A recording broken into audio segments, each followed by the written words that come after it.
A'udhu billahi minash shaitanir rajim. Bismillahir rahmanir rahim. I begin, as I always begin, in the name of Allah, whose grace I seek in this and all other matters. Well, I am so honored that our guest allowed me to have this short interview rather than being out and enjoying the beautiful weather. Dino Suhonic is Executive Director of Maruf, a queer Muslim organization in the Netherlands. He's a sociologist and opinion maker. Dino is Bosnian, currently enjoying being back home with his mom for the first time in 2 years in Bosnia. He's queer and Muslim. He frequently speaks and writes about queer Muslims, Islam, gender and sexuality, and multiple discriminations and intersections of LGBTQI phobia and Islamophobia. He started the first empowerment program for queer Muslims in the Netherlands and facilitated different queer Muslim platforms on national and international levels. Dino also appeared in several Dutch television programs and writes for various newspapers. I am so happy to have you here with me. Please, you have the floor. Thank you so much, Amina, and thanks for this invitation. It's such an honor to speak with you and to get this documented. We saw each other a few times in the past, and hopefully more in the future, inshallah.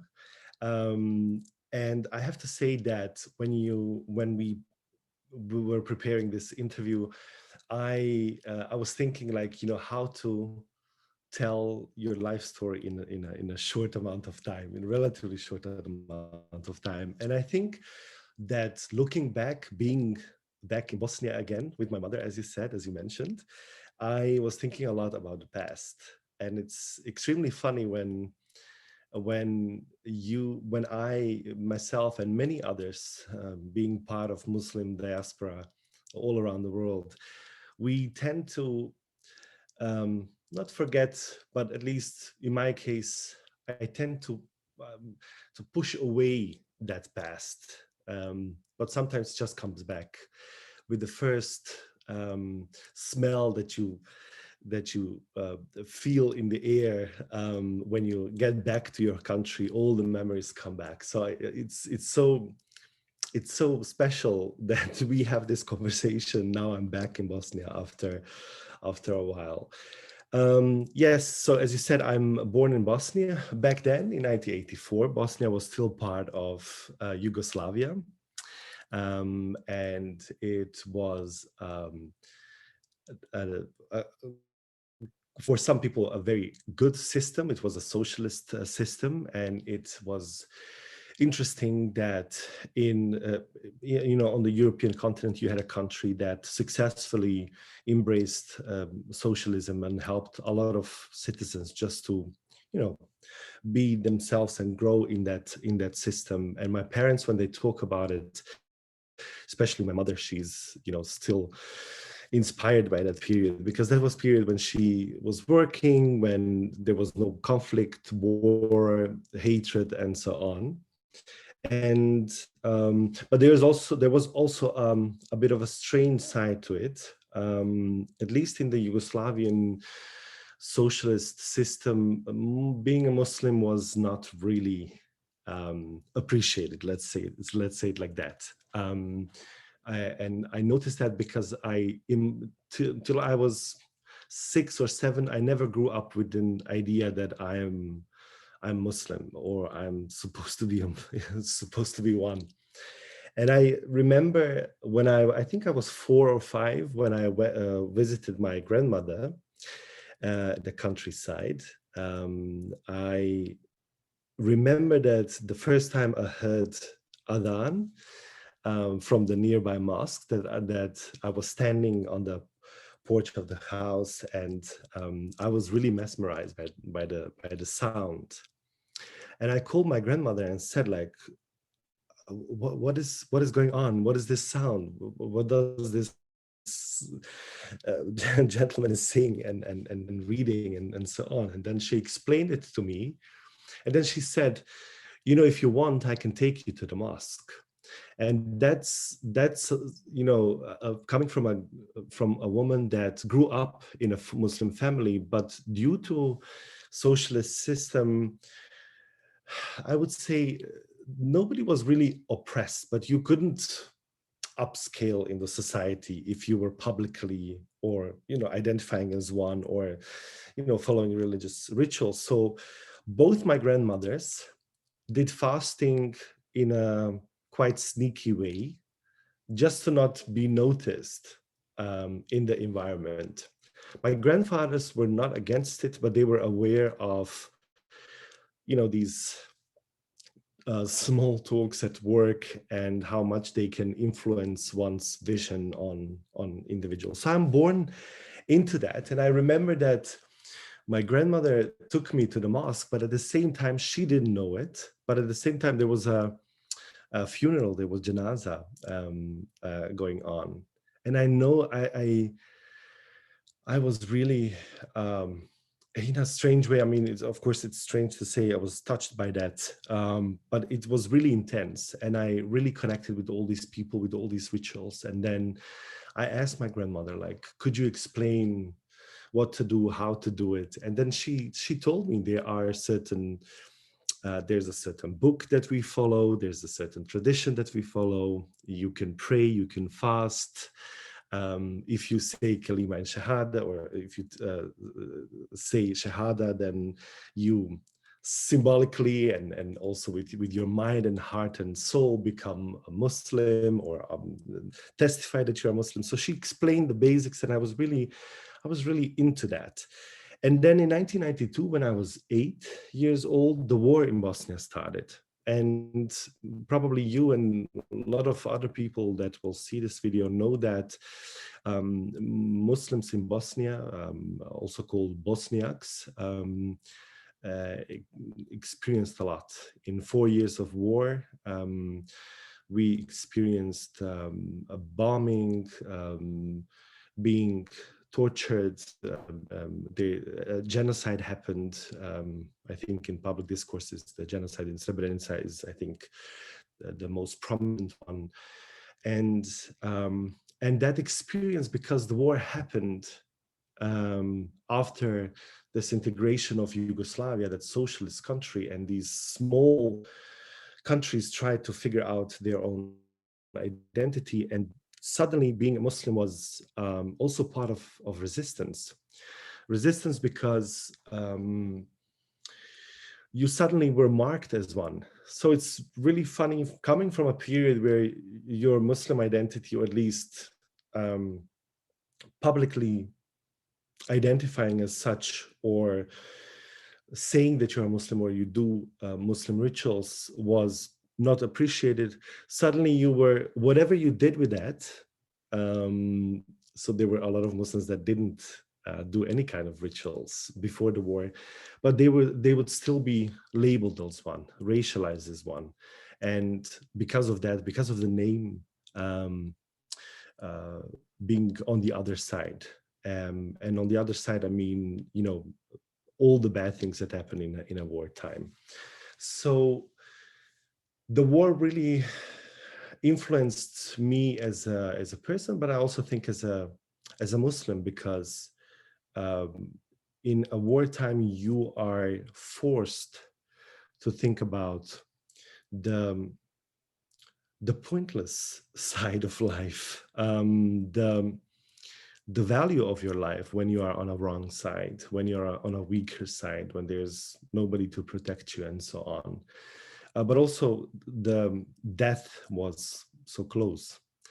And that really shaped my experience of Muslimness. And the wartime was very intense on so many levels. But I also remember my first Ramadan was in the wartime.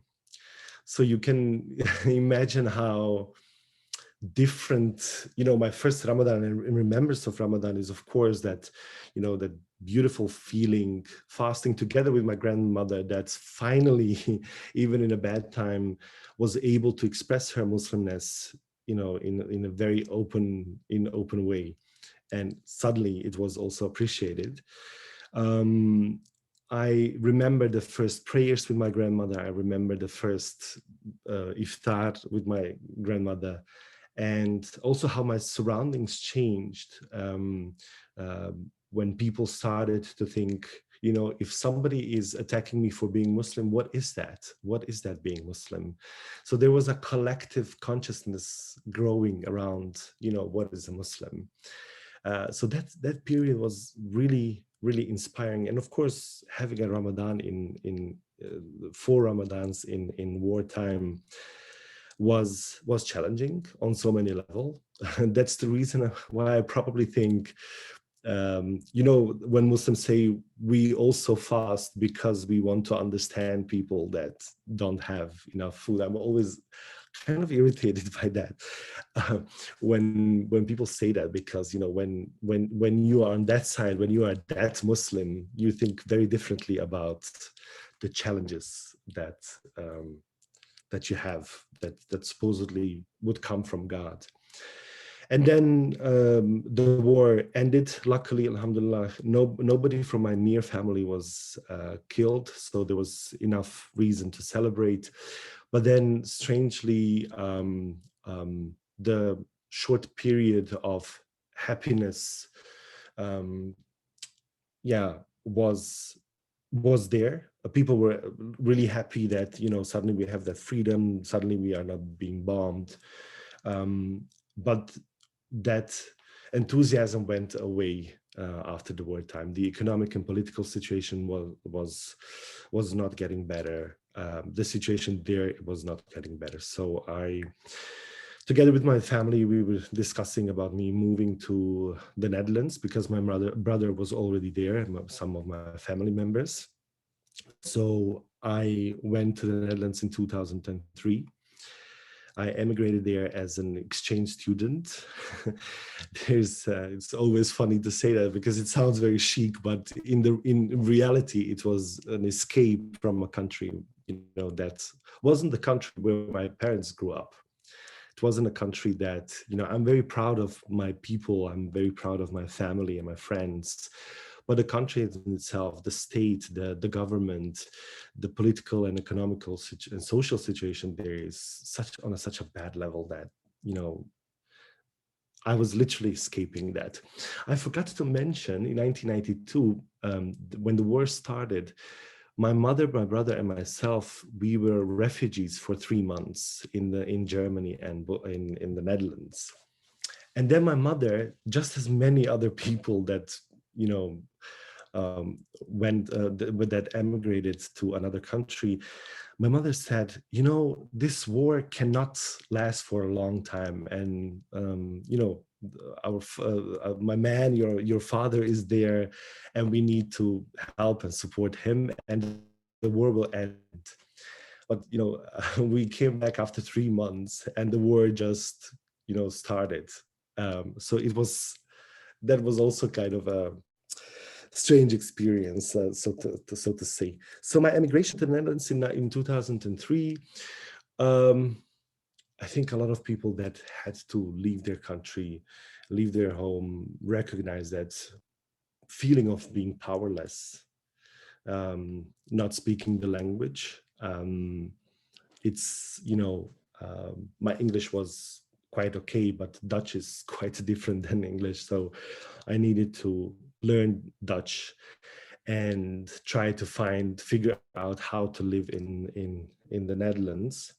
And I remember that, again, being Bosnian, being Muslim in a different place, in a in kind of a different environment, was also giving a different way of shaped my Muslimness in a different way. It was full of longing to what I had, for a feeling that I had in Bosnia. It was nostalgic. It was, you know, my Ramadans were suddenly completely different from having iftars with my family and friends and being very festive. Suddenly I was quite lonely in the Ramadans. Also, you know, having a feeling in post 9/11 world, being in the Netherlands, where also some other things happened, framed Muslims as the alien body, as the other. It was also, I suddenly realized that again, my Muslimness is being measured, tested, observed, looked at, and in the most negative way. And then, you know, I tried to give it a form and my own sense of it, but it was quite challenging. And then the queerness happened. I realized that I'm queer, you know, for some people quite lately. And I really have to be honest. A lot of people say, you know, I had signals, you know, even when I was child or in puberty or whatever. I have to admit that I really wasn't getting those signals, or I wasn't really aware of my queerness. And then when I came to the Netherlands, I started to realize, like, oh, I might have a different way of life, or different, you know, partners, choice in partners, and so on. And it was tricky, it was scary, and I have to remember that my Ramadans again became challenging platforms of many thoughts. First, praying to God to, you know, not be a queer, because it was the easier way. I saw it as a challenge, something that can be overwon, so something that I can cure by just praying a lot, and so on. And then when I, you know, this is a long period and there's so much going on, but to make the story short, I had that phase where I said to myself, you know, if the God is rejecting me, if Islam is rejecting me as being, I don't want to be a Muslim. So I also had escape, or being, luckily for a short amount of time, not being occupied with the thoughts on, you know, me being Muslim or whatever. And I think a lot of queer Muslims would recognize this, you know, those phases of rejecting everything that you grew up with, rejecting, you know, even your family and friends and culture that you grew up in, the religion, the faith, everything. But then I realized by leaving Islam, as people would say, and I have to say that I really find that difficult to say, you know, it's not a gym membership. Islam is, being a Muslim is not a gym membership that you can, you know, cancel as a subscription to a magazine or whatever. I just had a pause. I had a parking lot where I had to figure out what's going on with my queerness and Muslimness, and how that can be together and be, you know, integral part of myself. So after that, I realized that the fundament of myself, of my being, is rooted in Islam, is rooted in that first adhan that I heard, is being rooted in the tradition that my grandmothers gave me after many decades of them hiding their Muslimness. And then I said to myself, I'm not going to do this. I'm not going to leave Islam because, you know, somebody is trying to convince me that you cannot be both queer and Muslim. So I said to myself, no, I'll figure out a way to, you know, to give that certain shape or certain degree of Muslimness in my own way. I'm gonna shape that. And luckily I wasn't alone. I met a lot of beautiful people on the way, among many others, you and Imam Hendricks and a lot of other queer Muslims that were just dealing with that, or dealing with those issues of gender in Islam for many years. So it liberated me as a person, as a Muslim. And I started to realize, oh, there's so much to explore here as well. And by being connected with others, I was really inspired to try to facilitate different spaces where queer Muslims and allies could meet each other and just grow as individuals, create this feeling of belonging, create this feeling of being together. And just to round up, because there's so much to tell, but to round up again, as a soundtrack of my life, those Ramadans, this last Ramadan that we had in Corona times, we had more than 30, 40, 50 people online, on Zoom, queer Muslims and allies, breaking fast together. And it was such I really felt, when the last Eid came, I really felt happy and satisfied and so in peace with myself, because it's still not a full circle, but when you look at the journey, how much distractions there are, how much obstacles there are and challenges, and when you manage to give your own way to, not only being a Muslim, but being a human, and finding a way to, shape your human dignity and co-create it with others. I think that's the biggest blessings that I have experienced, and I'm really happy where I am at this moment, and many others around me. Wow, that was so beautiful. Thank you so much for sharing. I love all the new information that I received about you in terms of your, uh, grandmother and the mosque and, that experience. Um, I have known you since the beginning of your advocacy, and it's always my pleasure to see people who are um, struggling to establish, their own dignity, to get their feet firmly planted on the ground. But that's not all. They also turn to others and they extend the hand and they form communities. And I've said this several times and I will continue to say it, but in reality, the queer Muslim communities are my home. They are the places where I feel most whole within myself. I don't have to, be or not be, one way or the other.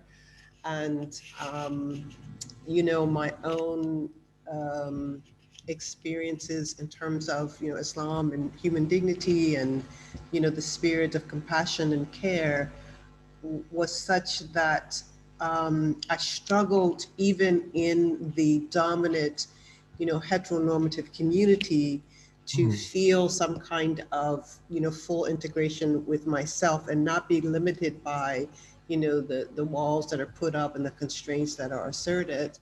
And the first thing that really moved me in terms of, I didn't have a quote unquote Islamic justification for why, I was an ally. But I decided that I couldn't hide behind heteronormative privilege, maybe about 20 years ago.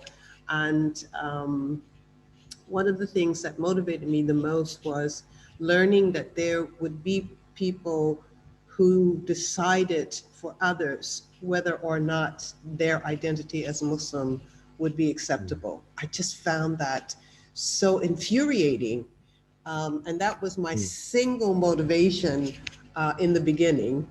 I mean, I was an ally in what I would call the secular sense. In my university, you take a 2-day intensive, and you get to mark your office as a safe space for LGBTQ students and everything. But I didn't know how to align it, with my Islam, and my Islam was not in question because I fit within that, the old binary.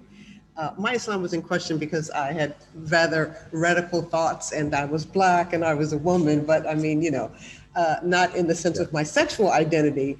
And so I aligned with the struggle for the truth of our own relationship with Allah, irrespective of what other people say is your relationship with Allah.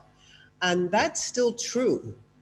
And that's why I find your story so touching, because your grappling with your identity as a Muslim had already been under siege, even if not in the negative, it was by the sidelining of it and the sort of quietness of it, in your youth. And then with the war, it became something that really, like, it risked your life. It's not just, so by the time you come into your queer identity, alhamdulillah, you had already had enough experience with people trying to tell you what is your Islam. So I'm very grateful that you have persevered through it all. And I'm also very grateful. I have also found that one of the results of the pandemic is that small collectives, not small, but smaller collectives and communities have formed, because people want to experience their social distance in the proximity of a virtual mosque or community or something that lifts them up in terms of the truth of their own identity. So it's beautiful that you're still able to offer events, that we have overcome the limitations and constraints of Corona and pushed past it, so that we still show that we have a loving community. And honestly, I mean, it's no joke. I think really, being part of the queer Muslim community has saved my Islam in a way that's very deep, and as you said, it's very joyful, because there are people who have known what it is like to take something so intimate to your identity as your sexuality and pit it against something so intimate to your identity, and that's your spirituality. What do you think about that? Yeah, I think you said it so perfectly, actually, and I think that uh, in my own experience, but also in experience of people around me, people often forget how both sides are very important. And I still hear people, even people that are affirmative of it, I still hear people, and our language is of course limited in that sense, but yet we still talk about being queer and Muslim, and even though that end kind of projects the fact that we kind of accept or embrace that as being part of of us as one, we still see those as separate identities. And I think that both sexuality in the broadest sense of the word, of that word, and different ways of experiencing it, but also related to your gender and how you feel and how you identify, and spirituality are extremely connected to each other. As you said, they are all on a very intimate level, on a very close level. What connects them is not so much at least in my opinion, it's not so much that internal struggle with it or internal experience of that triangulation. It's the outside world that is first separating them and then making them impossible to become one. So I was wondering, and that's a little bit, it's not pessimistic, but I think we should challenge that. Even our ways of doing activism and doing advocacy and creating communities, aren't we feeding into that discourse? Even by saying you can be both, you can integrate all of those identities together, aren't we actually feeding into the discourses that made us come so far? So by defending ourselves as being queer Muslims and being allies of queer Muslims, aren't we actually saying those people are right? We are just giving different vision, or we are radical or provocative, or whatever ways of describing we get on ourselves.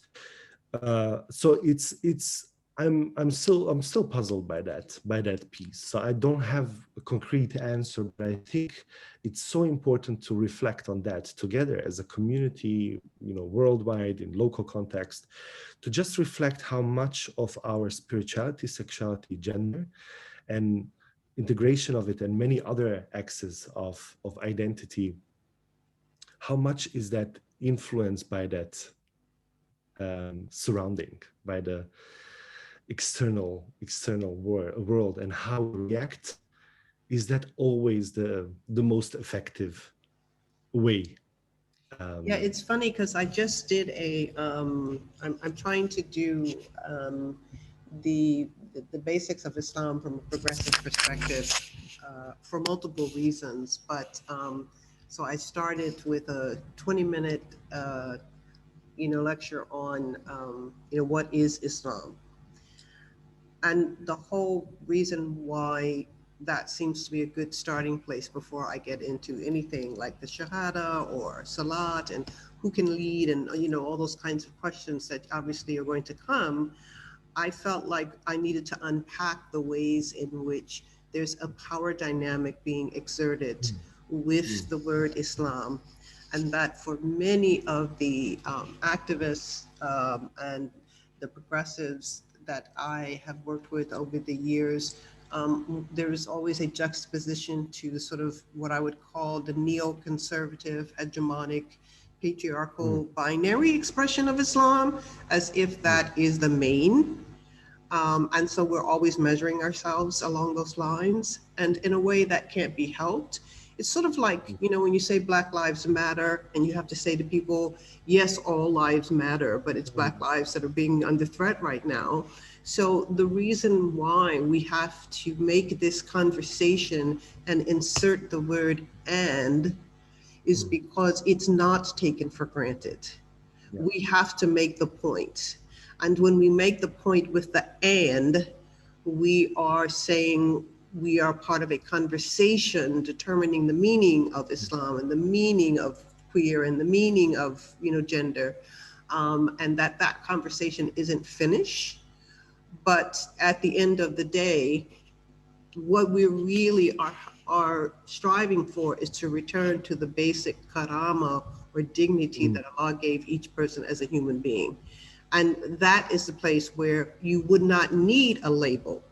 But we are not beyond the labels because we're still in conversation with people who have very closed perceptions of each of these categories. And in order to be in those categories and not be closed off, we do things like, at the end, it's not as if they're separate. But I definitely hear you, and I definitely agree, because the goal is that unity of being, that unity of our identity. That's what we're striving for. I just think that we're still in the striving stage, and that, we're not yet arrived. I don't know, maybe I'm maybe I'm pessimistic. We are cautiously optimistic. Yeah. Okay. I'll be cautiously optimistic too. Yeah, we have to acknowledge the reality, and that's totally true. I mean, we have to allow ourselves to be. I think it was Gramsci that said, I cannot quote him very well. Intellectually, I'm very pessimistic, but in terms of activism, I have to be optimistic. And I really love that. I love that.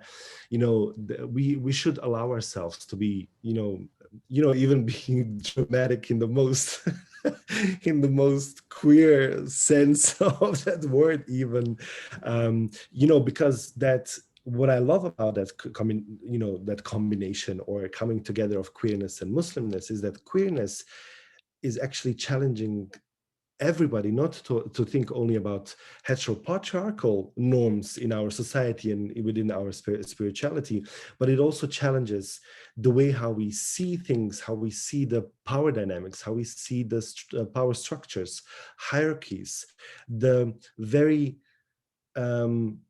sneaky way of us kind of subscribing to that.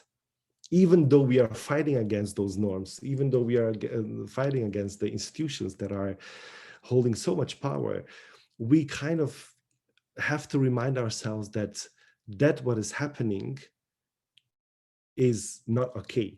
And it's being queer Muslim is not a struggle about, possibility of queerness within Muslim setting. It's much more than that. It's revolutionary. It's decolonizing. It's so counterintuitive to everything what we know. It is so actually that is going back to the roots of the Islam itself, in my opinion. That way of questioning and challenging ourselves to continuously not only question everything, but to learn, to read, to explore everything what we know. And even when we think this is queerness or this is Muslimness, even in its most progressive and radical ways, we should challenge even that. And I think queerness in our doing and understanding the world really helps us accelerate the way how we understand the same world and how we all can grow, not only a few of us that got the privilege to be educated, got the privilege to be part of academia, or have the ways of articulating themselves, but also people that are not being able to do that in that way, in that sense, but also be part of that ever evolving consciousness around us. And I love that about queerness. That's why I'm with all the trouble that is coming with that, I love that part of queerness. That was amazing. Thank you. On that note, I would like to ask you if you could tell us a little bit about Maruf, how the idea came together, and what were the obstacles and challenges, and at the same time, what were the best practices and the joys, and where are you now, and where do you see yourself in the future? That ought to take quite a bit of time, so please. Yeah. And please interrupt me if I, because I can talk about Maruf and what we do for days, I think. But practically, we started in my living room, a group of friends or people that would become friends at a certain point. We gathered in my living room, and we had the most beautiful conversations on just being in a space, being queer, being Muslim. And what was liberating about that space, which some people would call a safe space or brave space or safer space, whatever the framing is, but what I love about that space, even though it was in my living room, was the fact that we weren't explaining ourselves to each other. There's so many words that you can spare when you are together and talk about other stuff. So the other thing that was liberating was the fact that when we heard each other and we heard each other's stories, we could recognize so many things. You suddenly didn't feel alone. That was the second liberating part. And the third liberating part was the fact that we all realized, imagine if we can hold this magic and share it with others. Being able to organize bigger spaces than that was such a beautiful thing. And I really love it. It's challenging, putting so many queer Muslims in one space is always a challenging thing. But even those sometimes challenging times really make you realize that there's so much going on. There's so much power that is being held by people that are oppressed. And of course, we realize that living in the Netherlands, living in Western Europe as a queer person have so much, um, privileges, and we live in societies where queerness is at least not criminalized, and in many cases, in many aspects, legalized. But what we noticed is that being a Muslim that identifies as queer just adds another layer of it, which we mostly understand through theories on intersectionality, and how even that, you know, queerness being so-called accepted in a society can become very vulnerable when it's racialized and when it's labeled as the Muslim other, the alien body in the society. So it was, we took enough time to invest in the community first. Yes, we did immediately some advocacy work. Yes, we did some trainings and lectures for the, you know, allies and for the outside world. And yes, we did also some media stuff. But our main goal remained, now after almost 10 years, still remained the community is the central part of it. And what we do by that, we kind of structured that support system. We said, you know, we are not going to make a program that is completely like looking like an educational program whatsoever, but a program that will integrate the social emotional development of the new members, knowledge on Islam, gender and sexuality, and a leadership program. So these three things coming together, and we created so-called Queer Muslim Empowerment Program. And, you know, alhamdulillah, we had more than, well, I think 400 people joining that program.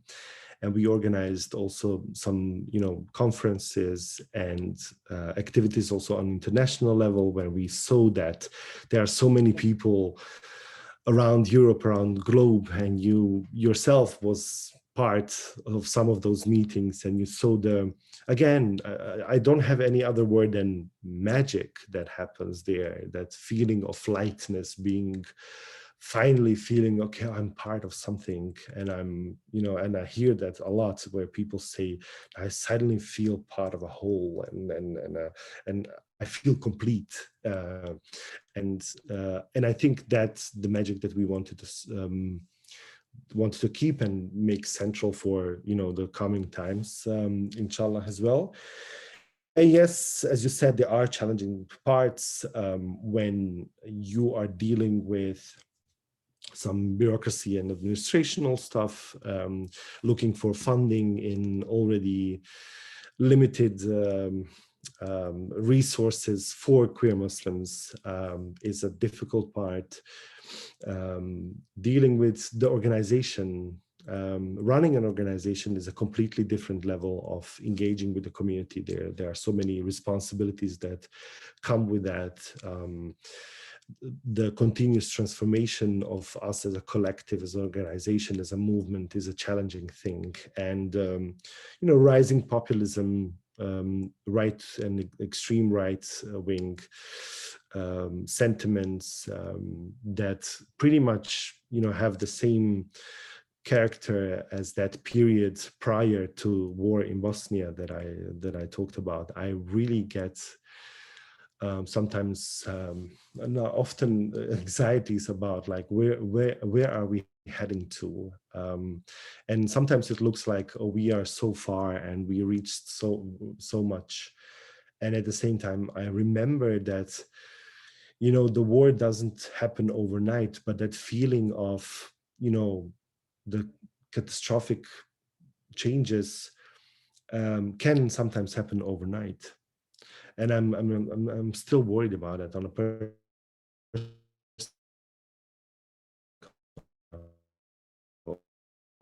politics that comes to organizing queer Muslim spaces. Queer Muslim communities hugely diverse in terms of defining their Muslimness and defining their queerness, experiencing those, but also the way of how they do their activism, express themselves. There are so many hierarchies within the queer Muslim communities that reproduce the hierarchies that we see in the society Black, trans, Muslim individuals being very much not only in the society at large, discriminated in society at large, but also within the queer Muslim circle. So there are so many things that we still have to work on.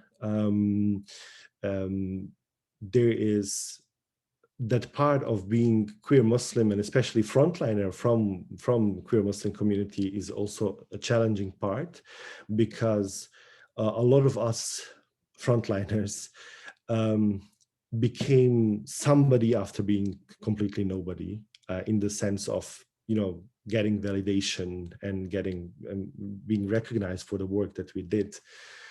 And all that attention, all that positive vibes and beautiful words, but also negative words, can influence our well-being. And some people are dealing good with that, and some people are getting exhausted. I have to say that, you know, from time to time, I also reflect on that, how much of that being out there in public is a good thing.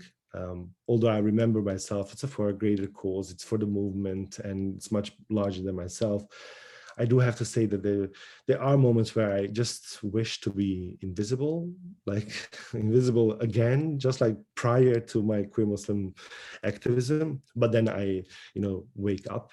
Another challenge that I can speak for myself, but I also see it in other cases, is the way of how that attention and power that you at a certain point get can also influence the way how you profile yourself, how you position yourself in those different structures, in those different environments. Ego issues. I'm reflecting so much on that as well. And I'm not framing ego as something completely negative, but if it becomes destructive for others and for yourself, I think we should, you know, talk about it and think about it. Because what we miss in queer Muslim movement is continuity. We miss sustainability, and we miss pretty ongoing realization of how we need the support systems that will not depend on individuals, but on the ways how we organize and strategize. And I think that is something which remain challenging. But in all of that transformation, the field is dynamic. The way how we do things are changing. The way how we did things 10 years ago is quite different than what we do today. Yet some things are unchanged. So there is, at the same time, there's a sense of, you know, all these rituals that you create with each other that remind you of, you know, where you come from and where you're heading to, which is, you know, such a beautiful thing also in that spiritual sense of the word, but also that ever-changing queer part of that, you know, that questioning part of that is such an amazing thing. I love the way how we change, even, you know, and COVID definitely influenced the way how we organize, how we see ourselves and how we see the future.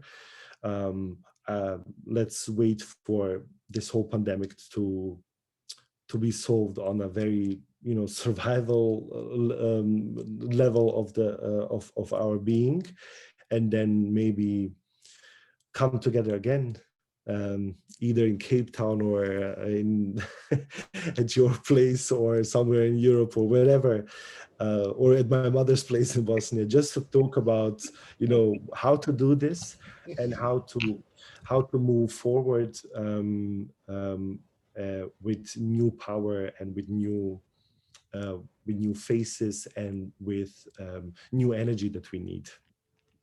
Yeah, I definitely am looking forward to forging additional and or more of the same sort of creation of spaces, because you know what it was like. You look out on the landscape 10 years ago, 15 years ago, 20 years ago, there were so few places for, you know, that level of inclusion. And now we have, you know, a nice little movement going. We got issues, of course we got issues, but there is a nice movement. And you and I had talked before about trying to somehow get some kind of an umbrella thing going with all the existing groups. And now I'm really keen to see if I can push forward this dream that I have of establishing a inclusive Islamic studies and theology, really a consortium between being here in Indonesia and currently at the National Islamic University and the Indonesian Consortium for Religious Studies, but also still being visiting researcher at the Star King School for the Ministry. I want to, try to use those two institutions to help me to launch, this consideration that queer Islamic studies is a part of the study of Islam, number one, but number two, that you cannot study queer Islam without the inclusion of queer Muslims and their struggles, especially in these last, 2 decades, their struggles to establish themselves within the ranks of a communal structure that is Muslim, whether they are minorities in the diaspora or what. Um, the idea that queer Muslims had to wait for the scholars to give them permission to be their identity is is ridiculous, because actually queer Muslims have forged new ways of looking at some of the old things. So in fact, they are the center of the study, and they are generating the research. They are also creating the communities that need to be researched. So I'm still trying to go forward with that. I'm giving myself some benchmarks, because Ramon has agreed to do a critical Muslim studies that's focused on gender and sexuality. So we're trying to bring that about by next year. And as a way to kind of bring the study part together. But the other thing that I'm going to do is I'm going to see if I can get enough technical support to sort of do it virtually in such a way that we take advantage of what the pandemic has taught us. And that is, we do have these facilities to communicate with each other and to form, active communities. So keep me in your prayers about that. And more than your prayers, because I will definitely be asking for some of your guidance, in the process. I think it's lovely to know someone like yourself whose devotion came from a very deep place, and just kept going from that place until that place became whole and well, and then so wholesome and well that it also becomes a beacon of light for others.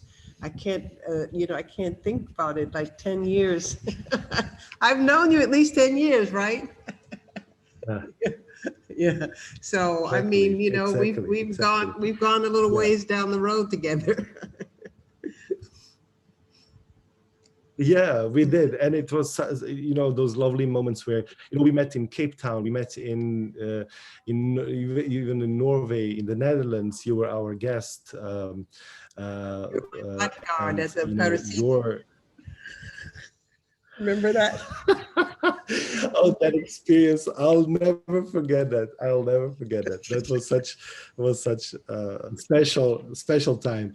But I'm definitely, as I told you already, and I think we also shared this for people that are listening, to say that there is so much going on different levels.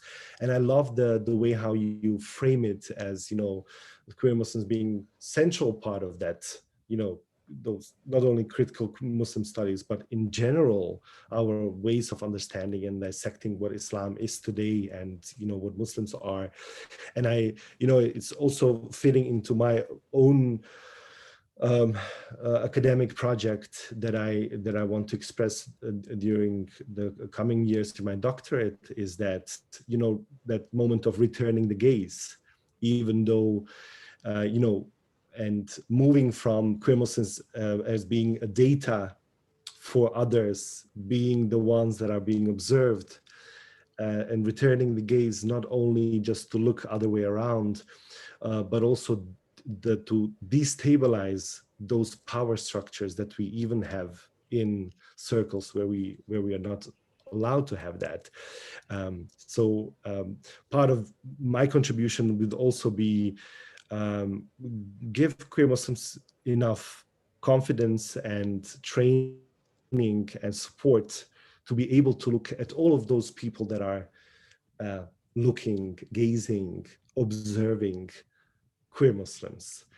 Because in that transformation, we can finally, not only on a symbolical level, but also on real life level, we can change the way how queer Muslims are being looked at and how queer Muslims are being part of that conversation. That's why I love your project. I'm so into it. And I hope really I can contribute in one way or another, and that we can connect with so many people that are doing amazing stuff. There's so much potential into it. And we are heading towards changes that will definitely cause a lot of resistance from the, as you call it and frame it, neoconservative circles. And I think gender and sexuality is one of the last battlefields that they have, because the world already changed. There are so many things that they don't feel part of. And this is one of the things that they can grasp or hold on just to identify themselves as Muslims. And I'm always like, on a little bit on a light note, I'm always like, why aren't they grateful for, you know, queer Muslims being out there? Because their Muslimness is becoming stronger and and obviously better in so many ways because of existence of queerness and queer Muslims. So, you know, but not to make a huge joke about it, I do think that queerness is one of those battlefields that will last for a long time. But because we had so many fundaments from people like you and so many others, we can build upon that and say that questioning part, the challenging part, that not being satisfied with every new norm that is becoming, we will get there, inshallah. I believe, and I accept it. The fact that a lot of these changes we will not experience in our lifetime, I will probably not see so much things changing and see it myself. But I do think that we are now able to give them the tools, the basic tools for other people to build upon. And you know, all these, I recently discovered an amazing person called Hugo Marcus, who was a Jewish person living in Berlin at the end, born at the end of the 19th century, became a Muslim convert in Berlin in pre-Nazi time, and was queer himself. And even established a mosque in Switzerland because he had to leave Germany, and established an inclusive mosque in Switzerland prior to Second World War and after Second World War. And I was so disappointed that I didn't know this story, that I realized how many stories do we don't know, and how many stories will be out there in the future that will be forgotten. And one of the tasks that I want as activist or as a director of queer Muslim organization, whatever, how chic that also might sound, but I really want to make it life mission to create this documentation legacy of existing queer Muslims and allies of queer Muslims, but also people that went before us, that did amazing stuff before us that we don't know. If we don't embrace those people and include them in our collective consciousness, we will lose our future. So yeah, let's Yeah, hope that in I that think you're project there's right. also Yeah, space I for think that. you're right about we have to keep forging the way so that there is a legacy, you know, because you don't want another generation to come down and to find out, by surprise that there was, this, there was Maruf or something. You have to make the record Yeah. show you are a subject in your own right. You're making Islam as you're living Islam, because look at this person that you have just discovered. They were always there and came and went, but you never knew, right? So we want to make sure that in the future they're little breadcrumbs or big wats of, let them eat cake. I mean, we really do. We want to make sure that we are part of a future Yes. that we may not see, especially me being, twice your age, Yes. that we may not see, but that if we were to script for ourselves, what would be the landscape? What would the world of Islam, in this crazy time that we're living in, what would it be like? We want to be that solution. We want to be part of making that happen. And I think, you are for sure. And I hope, inshallah, that I can do, my part as well, And Inshallah. I'm so grateful for you to be here with me. And I will be in touch. And I will also share this with you when I post it. Yes.